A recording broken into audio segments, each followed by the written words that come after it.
Hello and welcome to Mostly Minnesota Music Podcast Edition. I'm Ann Tracy. I'm here with my co-host, Heather Baker. Yeah, and we are here with St. Anthony Mann. Welcome. Thank you for having me. Yeah, we're excited to have you. I'm excited to learn more about your music, but I'm especially excited to talk about your new album, Lissy. But I think I'm just going to start by asking you, you're kind of a Midwest guy, sounds like, from Minneapolis, maybe spent some time in Milwaukee, but what else can you tell us about you and your music? Yeah, that's right. Well, in high school, I kind of got into music. I'm from the St. Paul suburbs, but ended up kind of in Forest Lake by the end of high school. So we started playing music for fun, and we would always come to the cities and watch, shows at Ice House and stuff like that. So big ties to the Minnesota music scene. It's huge, and it's really, it's simply that, pretty expansive. And I went to school for music out in Milwaukee, and then spent a year after school and then came back. And that's how St. Anthony Mann sort of started. I needed an alias to put music out under. And so that was what was the name that I came up with. Nice. Now, what do you think you brought to Milwaukee with you in terms of music? And what do you think you brought back from Milwaukee to introduce to the Minneapolis scene or Minnesota scene? Yeah, that's a great question. I think I brought a lot of hunger to Milwaukee. I wanted to learn. Sort of got into music a little late, and I felt I should have been doing this my whole life, since 5. So, but kind of got into it in high school. So I went, kind of striving for more, and learned a lot out there. I think I figured out what I wanted to do with music, which is great, because I went for a sort of guitar performance and was playing all these like really tough guitar things. And but while I was out there, actually my senior year, fell in love with language. I took a creative writing class, and it was funny. I think for even a few months I was like, well, there's no way I can combine these two. But then oh my gosh. I realized shortly after it that. Doesn't make any sense. Yeah, no. The words of the music. What do you do? What do you do? I have no clue. I realized that I love writing poetry and stories and stuff. So, and I have this passion for music. So I guess I kind of came back with an answer, it seems like. Yeah. Why was that so foreign? Just because you were, I know I read your Fingerpicking, just because you were so tunnel vision with that? I think almost, yeah, I think that's a really good way to put it. I think I had only envisioned one path. That was this, and I still love it to this day, this instrumental guitar music, fingerstyle guitar. If you haven't checked any out, there's actually a lot from Minnesota. Leo Kottke is one huge name. Who I studied a lot of his music. And but yeah, I think I was so focused on like, oh no, I'm supposed to write instrumental music. But and also I think I didn't sing very much. So once I realized that the only way to really combine this language element with the music was singing, I was maybe a little reluctant, like, oh, I have to learn how to sing now. So, well, there's such a poetry to your lyrics. I mean, thank you. It is beautiful. It is a perfect blend of, I mean, you have some songs that there's ambient that are just very ambient, obviously, very, and there's that kind of undercurrent of, I'm going to take the easy word and say a drone through a lot of it, although it's deeper and it vibrates and all that. And then overlaid these, just the visual lyrics are amazing. What you do with nature and with, I think, Garlow, the colors, the use of colors in the lyrics of Garlow, I think are just amazing. Great. Oh, thank you so much. Yeah, I think language can do a lot, even outside of music. I think that's what I was falling in love with, and in class, creative writing class, and ever since, honestly, I've just been reading. I read a lot, and poetry especially. It's amazing. It can do things you just wouldn't expect, and music especially. Like, I mean, maybe I should have known from the beginning, even before I played guitar. There was a moment in my life where I was like, okay, music is clearly a path. This is something important to me, because it was that combination of words and music combining to make this sort of visceral experience happen. And it's otherworldly, it's wild. But I'm really happy you say that, because I definitely care a lot about lyrics. Yeah. It's funny because you had said earlier, to just mimic what you had said before, is that you felt like you should have been doing this since you were 5. Mm. And I think, and I've never had that feeling of this is what I should do, this is what I should be. And I would think that the comfort love of that would be so high, and then to stray out of it takes a real bravery. Absolutely. Yeah, 100%. There is a lot of comfort. I mean, I definitely have empathy for people that don't have that, but it's not also like the easiest thing to take an incredible amount of solace in. Being a musician is really difficult. So I appreciate things like this, for you both having listened to the record and asking these thoughtful questions. It's really nice. Do you have an example of at 5 what music gave you or did to give you that feeling too? Well, I again, I don't think I didn't realize it till maybe about 16, 17, 18 that I should have been doing this since 5. So it wasn't that early on, but I knew that, later in my life, like I could have stumbled onto this a lot earlier. And so that's why I think I went to school with so much hunger for wanting to learn and do all that sort of thing. As I listened to the album, as the language of it is beautiful. There's some recurring themes of nature, of some of the colors. I think like in God Sleep, you have that begin again. In Once More, it's the once more, but it's that kind of renewal or transition I hear in a lot of the different songs. I'm wondering if there is there a storyline with the album, or did you set with an intent of something like that? I for the album, not necessarily. There wasn't any intention or like cohesiveness, although I think there is a cohesion to it. I think the creative process, I think in all mediums, has such a magical aspect to it. You don't really know what you're doing. I feel like it can be prescriptive. I think you can sit down and write a song about mail or trees, but mostly this made itself clear to me as it was being written, and actually up until the end of it, when it was all written, it became clear. I think ultimately it's this weird renewal renewal was well put. It's hard to really know. I guess I can tell you the circumstances they were written. It was written in COVID, like the beginning of it, when we didn't know exactly how bad it was going to be. And there was a lot of like trivial thoughts I was maybe having, things that were concerns only to me. All of this stuff was going on in the world, and I was still like losing myself with my sense of self and stuff like that, and trying to almost belittle my own problems because there were bigger things going on. But I think ultimately I was writing in that sort of space and out of it, and as it grew, and there was just a weird optimism that kept coming through. Like, I think a lot of the lyrics can be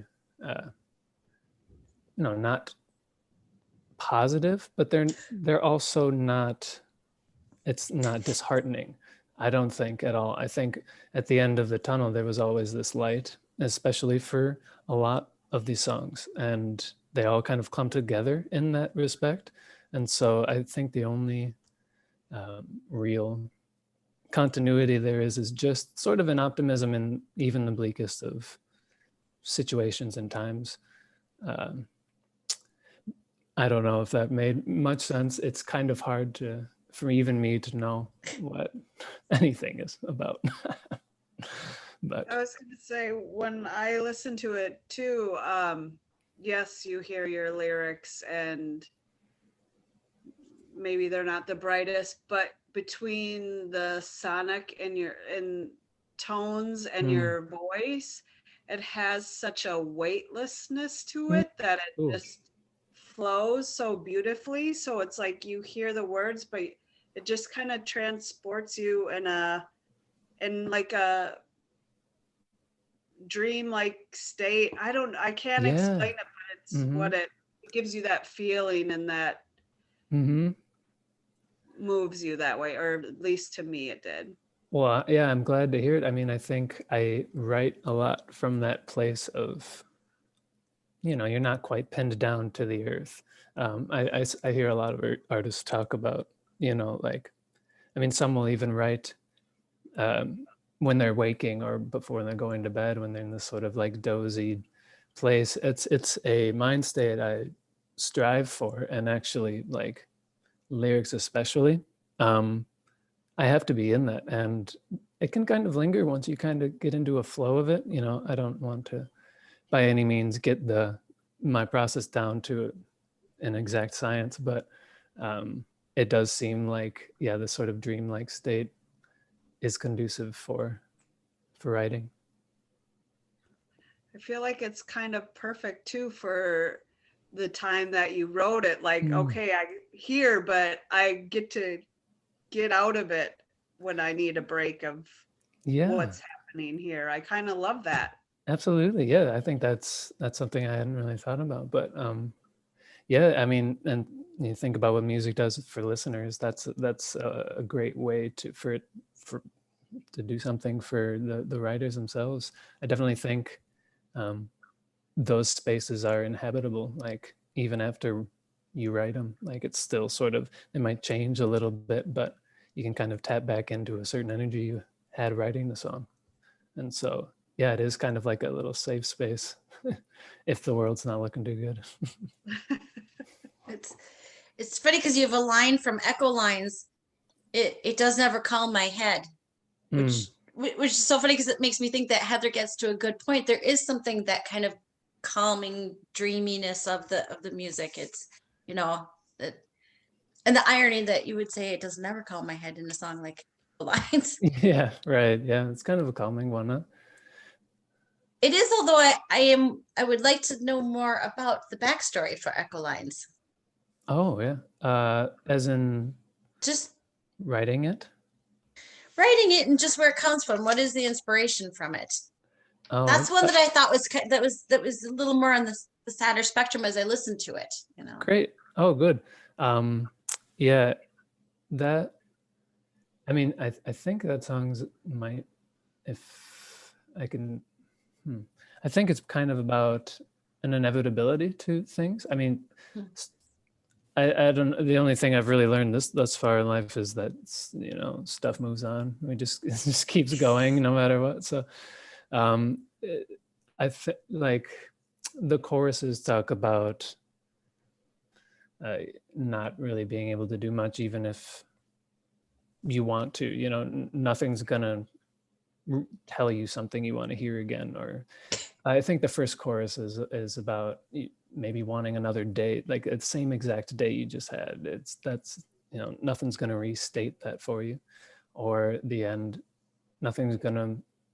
Honestly, I think the last chorus is just about the earth healing itself. Like nothing's going to.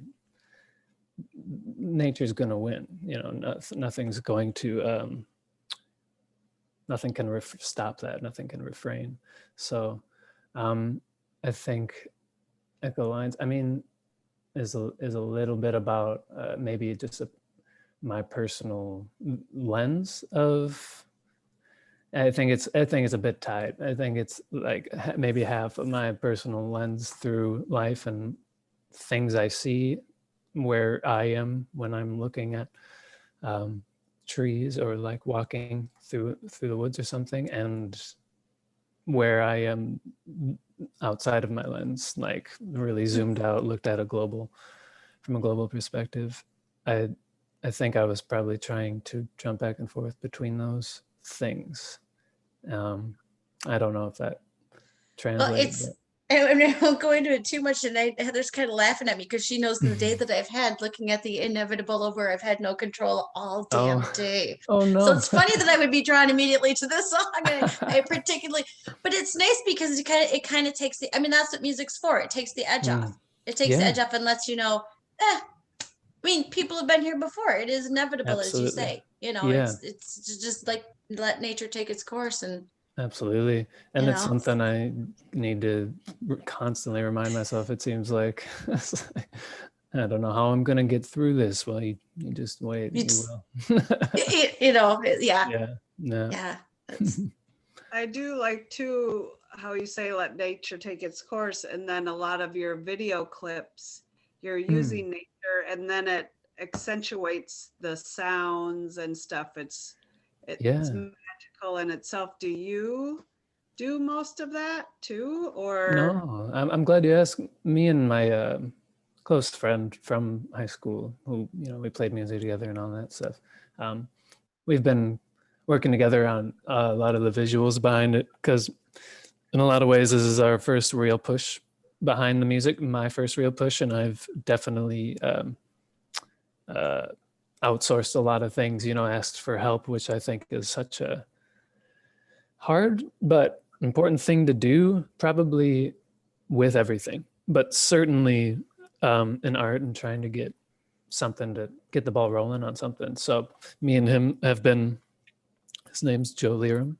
He has been getting into video, and we've made all of those like promos, ad stuff. We would go out and shoot stuff in nature and then work on them together.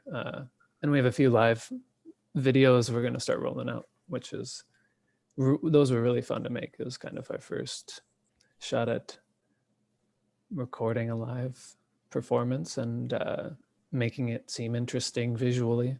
So it's gonna be cool. He has a really cool pergola in his backyard. It's kind of this like nice little space that we set up and put a bunch of plants everywhere. So those will be coming out soon. I'm very excited about those. We'll look forward to those. Speaking of heavy hitters, you got some heavy hitters. Oh, I know. Isn't that crazy? You got some JT Bates, Piano Brown, Mike Lewis, Alex Pratt. I mean, how did you get connected with some of these? Insane, right? Yeah, I feel immensely grateful. JT had, him and I connected, I don't know exactly. I mean, it's crazy. It's especially crazy to have him on the record and so close with it, because he was like who we were going to see in high school, like down at Ice House. I was just gonna say, when you say the Ice House, and if you anything remotely jazz related, you gotta be going to see. I know, and we were going to see him, and so it's just crazy to have him on the team now. But he had played on some other music that I had released remotely. I think I followed him on Instagram, and he, was looking for remote stuff, and he threw down drums on a track, and from there we just kind of started talking a little bit, kind of became buddies, and over winter of, I guess it was a year ago, he wanted to make something. I think we were all kind of down on ourselves. I mean, it was winter and COVID was still happening, and there was like, not a lot of light.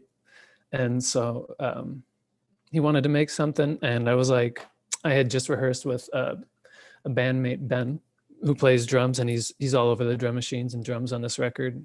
Garlo especially, like he killed it. JT's kind of mostly doing live drums on the record, but Ben's doing a lot of drum machines. Nice. But he plays live on Garlo. Anyway, I had just had a rehearsal with Ben, because I was starting to get the idea that this might be an album.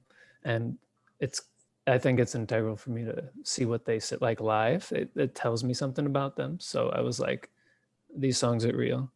And just then, JT had posted something about, anyone want to make an album this winter or something. I contacted him, and we basically just started making the record in his studio. I had a lot on my computer that we just moved over there. And then we did a lot in his studio. And then the rest is on him for bringing in some of those heavy hitters like Mike Lewis, Bon Iver, and so many other things, Fat Kid Wednesdays. Yeah. And then Chietta Brown. I mean, she's a hero. She's always been a hero of mine. Like, her musicianship is just insane, and her singing is great. So it was unreal to have her. But he had these visions in mind. You know, these are his kind of network, and he was hearing the songs and saying like, I hear Mike on this, or what about if we get Chietta? And then Alex Proctor, who's an amazing guy. I'm so happy to have met him too. He's just got this mixing studio right across the hall from JT's. So they all are just kind of dominoes, you know, just tip one, and they all kind of, it was perfect. So it was such a good experience, and I learned so much from it. And, you know, I'm honored that it really does feel like a taking under the wing that he did with me, like a lot of guidance and just encouragement from that guy. He's wonderful.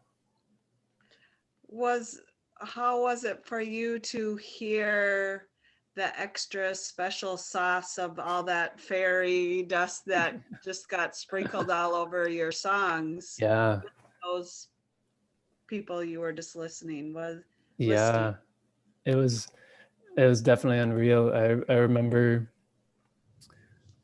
there were times when JT would you know, he's at the studio late and text me at like 1 a.m. or something like, dude, I just stumbled on a vibe with this one, check it out. And hearing his ideas percussively, I specifically remember Godsleep, when he had thrown percussion on that, and he was like, this is very cool, you got to listen to this. And so that one especially, because it has a lot of people. It has Mike and it has Chietta. Yeah.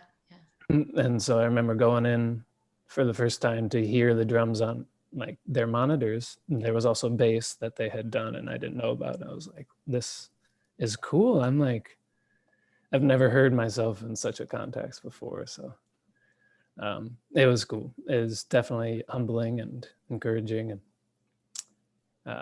yeah, a little unreal. Well, and they're not looking for things to do, for just things to, like, they see something in you that makes it worth their time. And that's nice, you know. Yeah, that's nice to know. I would, yeah, I've definitely got to get that through my head, you know, because that's enough. Musicians like that, thinking that about you, that's enough to keep one going for 20 years. So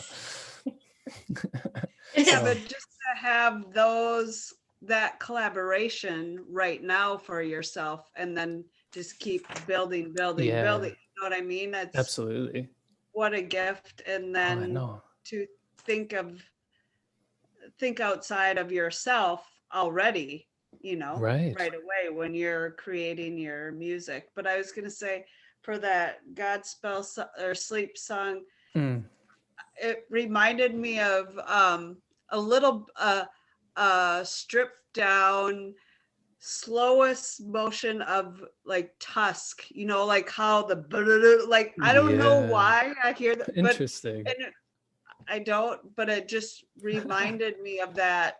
I love it. Yeah, and I don't know why I went there, but that's where it took me. That's a good record. I like that. Yes. Well, that's a great song. And I think it was just maybe the movement. I don't know. Maybe it's my own warpedness, but I loved it. I'm glad. Yeah. It's funny how these things change shape. I mean, and I think that's something I have learned from collaborating with so many people, is just how things can change. And they change in good ways more often than that. Like, I think somewhere along the line, I learned not to hold things so preciously, at least songs, because I know songwriters have trouble with that. And I think I was like in a perfect place to have all this collaboration for this record, because I wasn't holding anything too close to my chest at all. And it took a lot of really great shapes. And honestly, I mean, now that I think about it, like the I think the reason why there's an optimism at all, even through a time like COVID, is that people are stronger when they're like together and sort of banded together. And in a lot of ways, the record took shape that way. And in a lot of ways, the songs, I think, are speaking to that, that there is a reason to remain optimistic, even in like a global pandemic or something like that, because, you know, more often than not, that people are good, you know, like they want to lift you up, and that makes you in turn want to lift others up. So I think, yeah, I think it's, that has made me think about, I think, another theme of the album, maybe. I think especially in God's Sleep, that is it better to be alone, in a song that talks about the moon and so many things that are interconnected to us through nature. You know, yeah, right. It's really. Yeah, and even even in like, ultimately, like we are these little islands, but there are ways to feel connected to everyone and everything. And so I'm glad you got that. The answer was no to that, because I remember early on writing, I was like, are people going to think I want to be like, it is better to be alone? Oh, well, I didn't hold it too close, so it wasn't a problem. Well done then. Absolutely. I was gonna say, I liked the lyrics for Garlow, the rose glass, how I'm looking past it, take my highway mind. Yeah. You got nothing new. Yeah. Can you tell me a little bit about that? Because I love those lyrics. Yeah. I don't know. I think I fear I might have a lot of underwhelming answers for the lyrical side of things. Oh.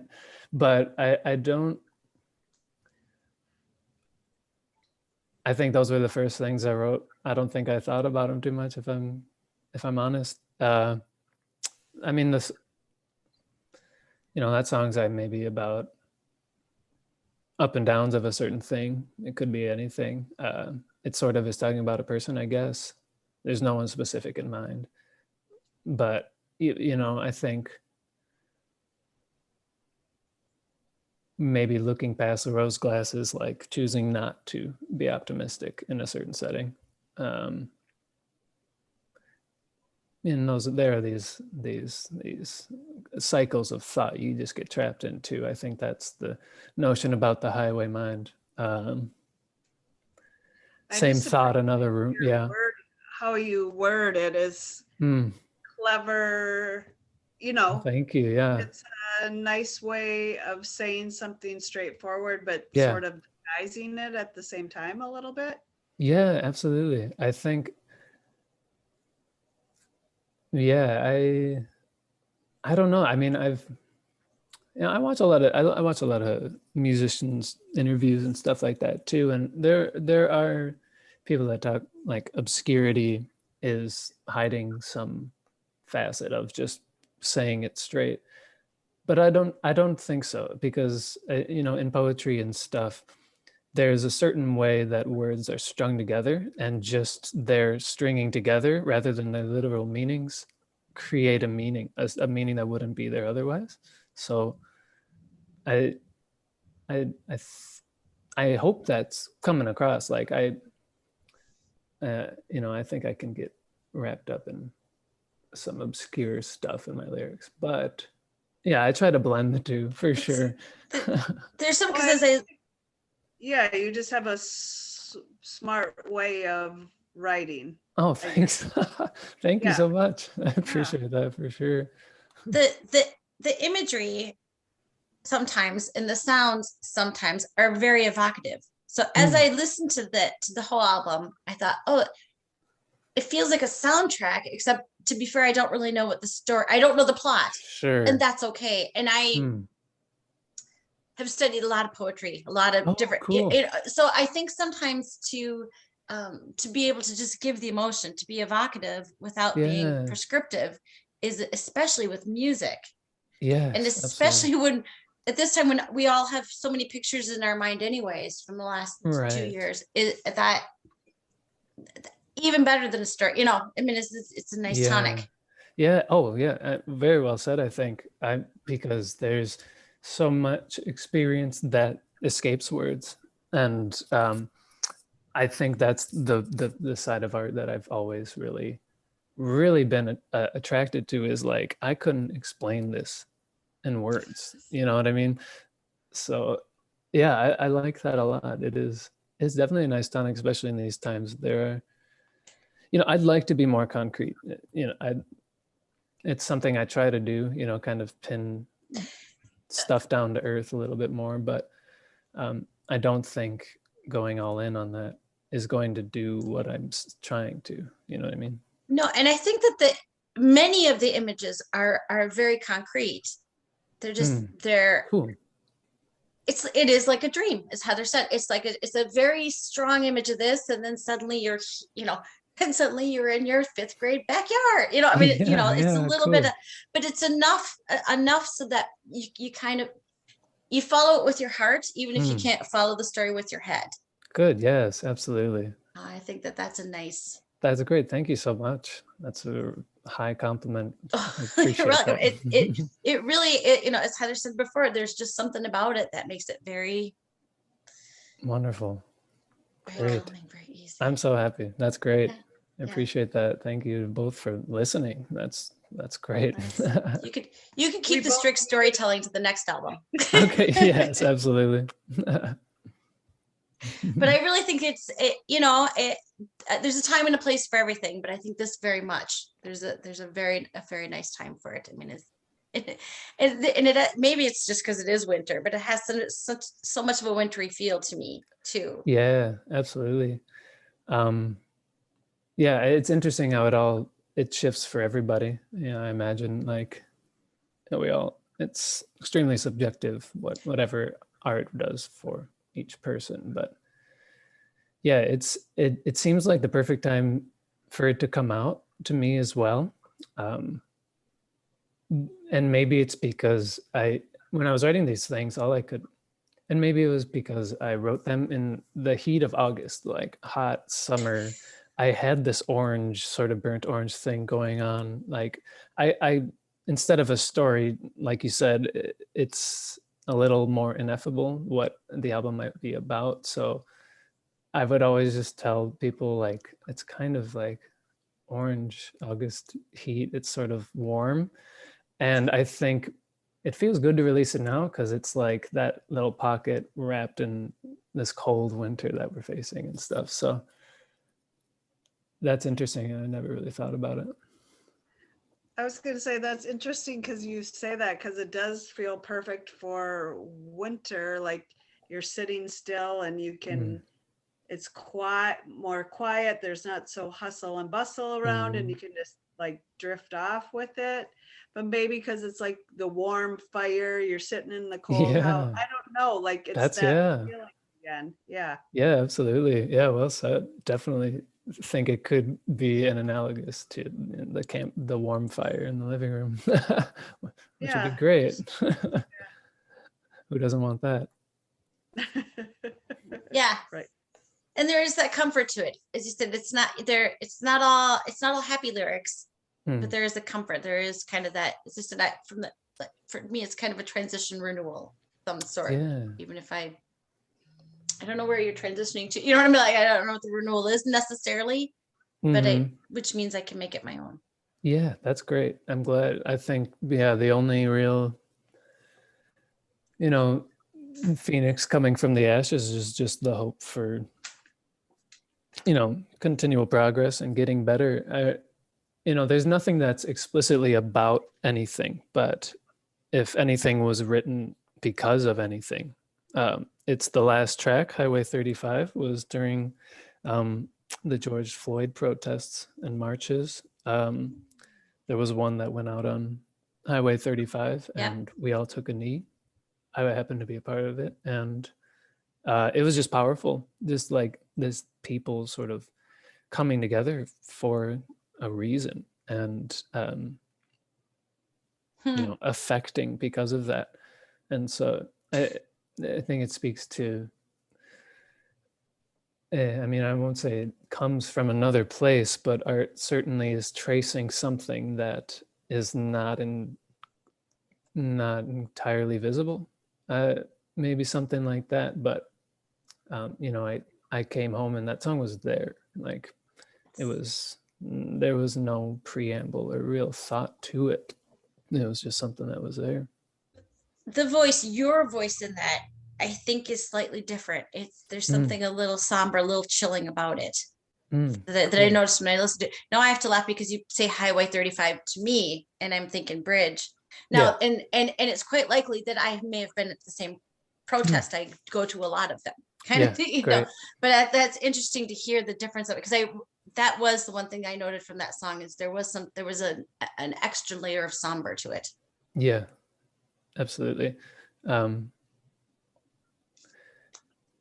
I think, I mean, I think that song goes maybe as low in terms of like the somber scale, like as low as it can, to as high as it can as well, because I think it's incredibly, like, I think it's just about coming together to affect change, and yeah, we're stronger together than we are apart. If ultimately something I've learned in recent years, and how it applies to everything. From your album to the movement, to the Black Lives Matter movement, to just every little thing. Yep, absolutely. That's a good thing. That is a good thing to take away. I will include this in the notes, but for folks who are listening, how can they find you online? We're on the Instagram. Seems to be the biggest thing right now. Not incredibly active, but we're trying to make a little more commotion over there. Definitely we'll be announcing shows and stuff from there, as well as, I think, there's a Facebook. I'm pretty sure they're merging into the same thing. So soon, one of the same. But, all the music's on Bandcamp and stuff like that, at all the streaming services. It's all there. And yeah, we're kind of prepping for an album release show. It is going to be a little different. So we've got some ideas in the works. It's not going to be at a venue per se. So we've kind of got some ideas. Yeah, we got some place ideas. Specific. It's going to be a big blend of a bunch of things, including, visual stuff as well. Awesome. So we'll be more explicit once the details are finalized, for sure. But that's on the radar, the release show for the album. Awesome. I would look forward to that very much. Absolutely. That tips into all the theater of the absurd that I love, and the ambient music and the poetry. Oh, there'll be a lot of ambient music. Gift. That's gift. That'll hopefully they'll brighten my winter or spring. Oh yeah. However long it takes. Both of you, please come out and see it. Well, I'll keep you informed for sure. Awesome. Adam, St. Antony Mann, thank you. Thank you for joining us. It's been wonderful to learn more about the album when we both enjoyed it so much. Yeah, thank you so much for listening. I appreciate your time, and hope to see you talk soon.